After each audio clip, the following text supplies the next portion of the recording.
Почитувани, Предлог законот за трговија, односно законот познат како неделен работен ден, кој ние како претеничка група го поднесовме, а владеачкото мнозинство го измени и го представува како нивен закон, никако да се изгласа. Имено, законот ги помина сите собраниски процедури и треба само да биде изгласан. Предлог законот предвидува туристичките места да можат да работат во недела и за време на државни празници. Останува нејасно кои точно места се сметаат за туристички согласно Законот за туристичка дејност, бидејќи во законот поимот туристичко место е премногу општо дефиниран и според него буквално секое место во државата може да се смета за туристичко.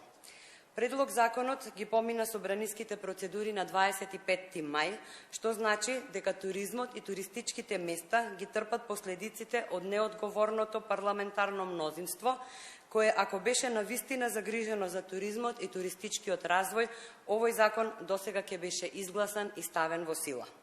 Сакаме да подсетиме дека туристичката сезона е веќе започната и дека не смее да се прават дополнителни одложувања на носењето на овој важен закон. Последици трпат сите туристички места, туристите и секако државата. Апелираме до парламентарното мнозинство сериозно да пристапи кон овој закон, бидејќи и тие самите го поддржуваат и заедно да го изгласаме за колку толку остатокот од туристичката сезона да биде спасен. Ви благодарам.